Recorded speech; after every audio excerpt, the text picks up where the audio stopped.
Hey everyone, it's Rich. I just wanted to let you know that unfortunately I haven't had a whole lot of time to have editing happen as of lately because unfortunately I have to move again. We last took a couple month break because I was moving across the country. Thankfully, I just have to move a few blocks, hopefully. But it turns out that house shopping is a lot of work and it's just really cutting into my time for preparing for the podcast. So instead, this week I'm happy to release something that was previously Patreon exclusive, and it is 1 out of 4 of our player interviews. The one that I've selected to go up publicly is Grace's. It's got a lot of really cool content and tidbits in it, and if it interests you, consider becoming a patron. You can find the Patreon link at our linktree, which is linktr.ee/Dunsparce, and just click that Patreon button. You can get all signed up that way. Again, thank you so much for your support, and I hope you enjoy the interview. Grace, hello. Hello. Why don't you start by describing maybe a little bit about yourself or your experience with the Calyrex Game Corner? Okay. I'm Grace, also known as Grace, also known as Serene Grace on the Twitch. Uh-huh. I don't even know where to start with this. Yeah. If you don't have anything, that's fine, but you know.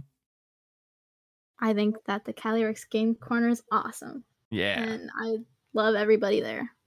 You do a little bit of competitive Pokemon and you do mostly art, right? Yes. Mm-hmm. Very cool. Very similar to Melissa as well. Mm-hmm. Speaking of, what's your experience with the Pokemon franchise? Oh gosh. Have been playing it since I was 4 years old. Mm-hmm. Started playing competitively when I was 8. My whole family started playing. And we did that for like 5 years. Traveled all around playing in competitions and stuff. Got a Guinness World Record for being like the largest family that plays competitively, which is super weird, but cool. And then took a break from playing competitively for a while because life and busyness. Right. But I definitely still played the games and stuff.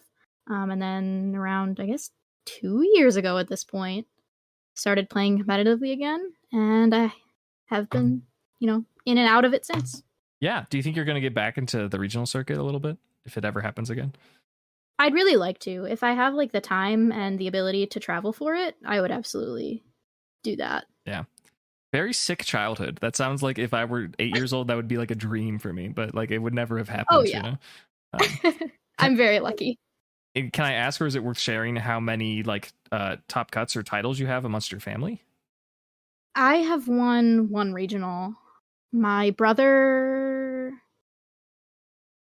of my brothers has won 2 or 3 regionals, and he came second at nationals 1 year. Wow. That's senior My division? other sibling.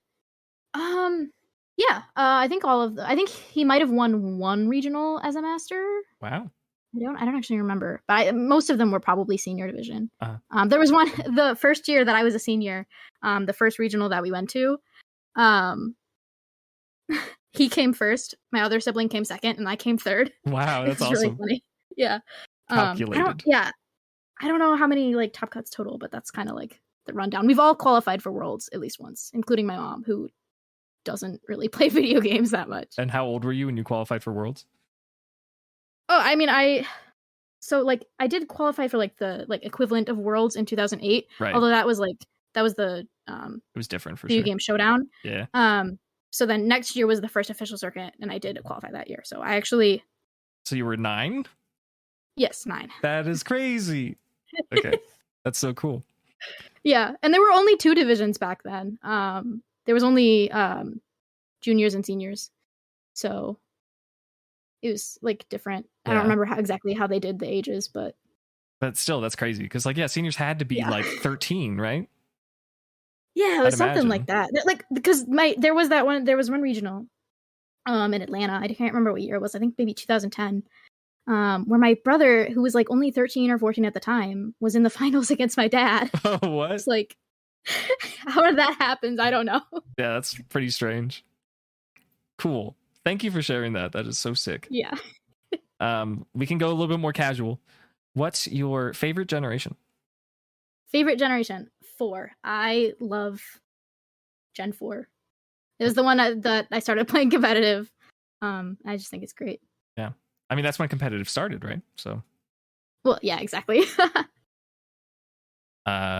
what is your experience with tabletop role-playing games? Yeah, I started playing, I think in high school. My family wanted to get into it. We do a lot of stuff together. Yeah. We like tried to like play a session and it just like nobody was able to like pay attention or do it seriously. But I was like, I want to learn how to do this.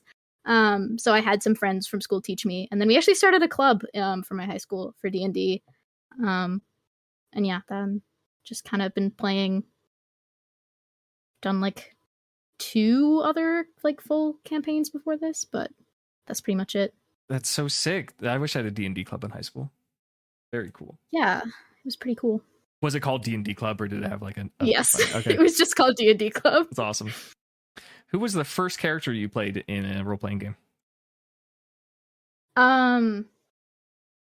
Should I go with like the first character that I played for that like that one session, or the first character I played for like a full campaign? Whoever is more meaningful to you. Okay, so the first character that I played for a full campaign is definitely probably more meaningful to me. Her name was Solia. She was a half-elf rogue.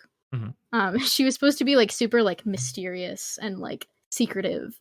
But through a combination of just like me not really being able to roleplay and also just really bad roles, she just kind of became a meme and just was very bad at being a rogue. I think that's like strangely more common with rogues than it is with other classes in my experience. I don't know why, but yeah, still fun regardless. Yeah, it was definitely fun.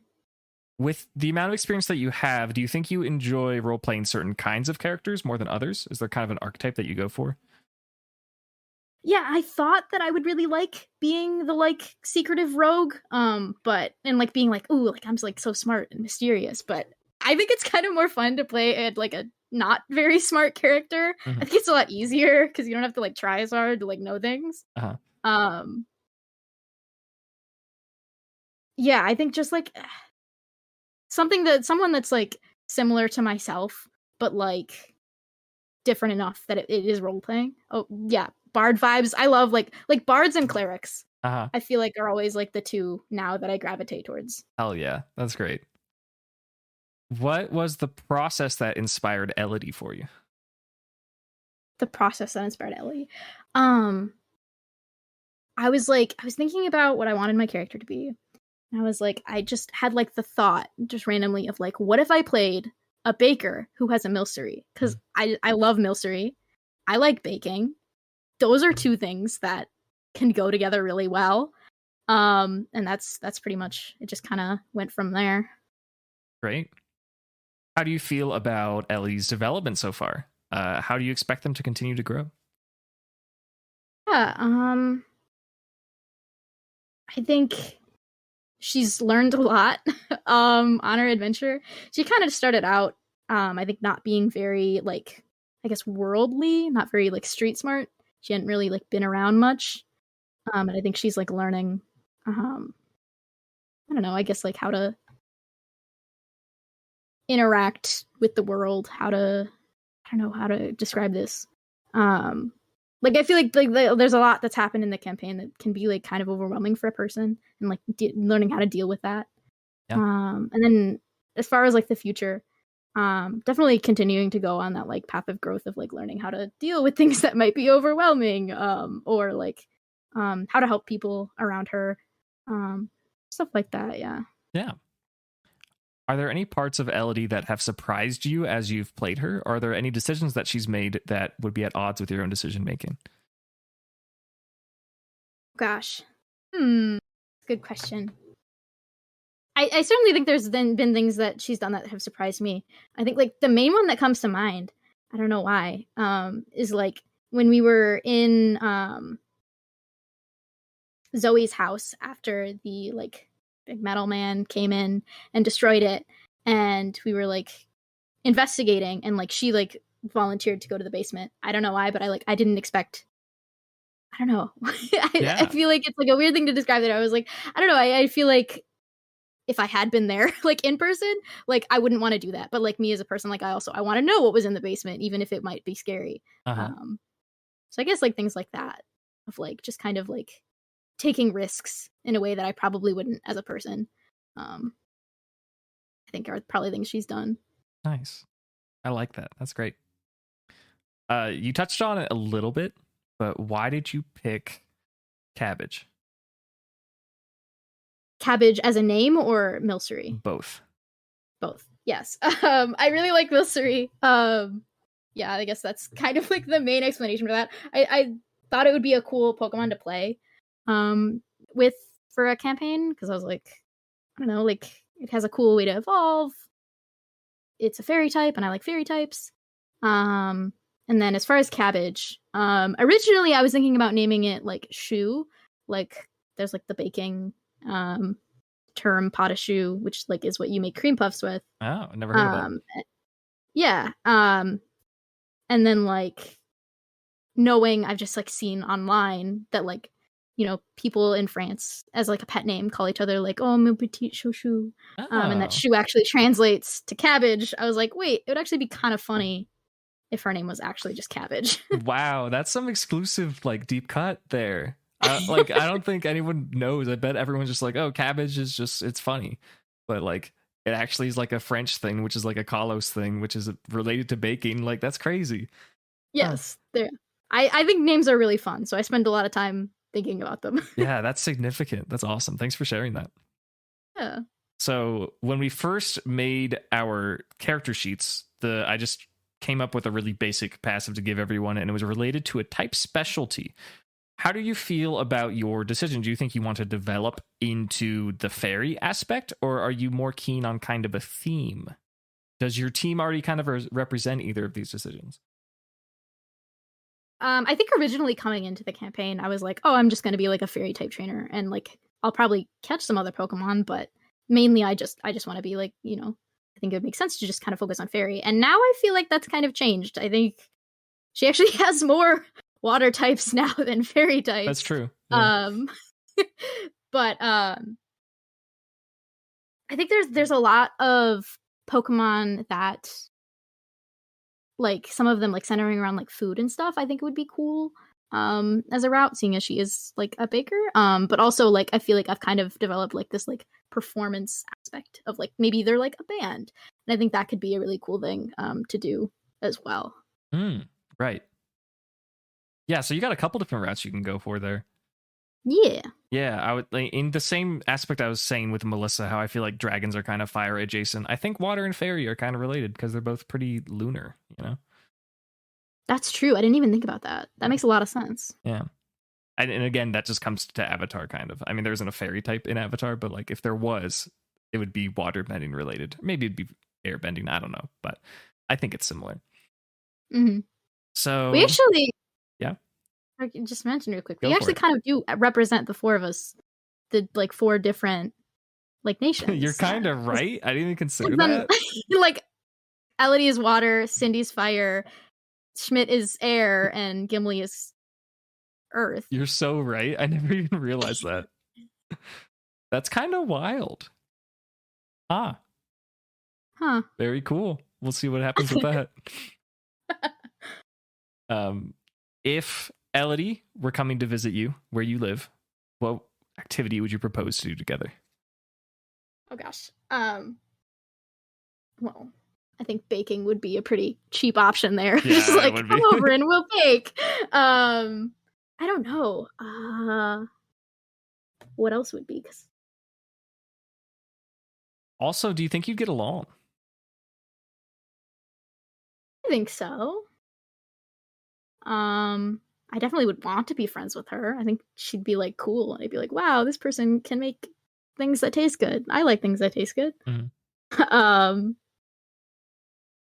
Yeah, what else would be a thing? Because I'm trying to think of like, because I mean, doing things in the city, there's lots of things to do in the city. I feel like a karaoke bar might be up her alley. Yeah, I was literally gonna say, I think like karaoke would be really fun. I haven't had the chance to do anything like that, but I think it would be fun. I think a first time like with a super charismatic friend would probably be like the way to go. Oh yeah.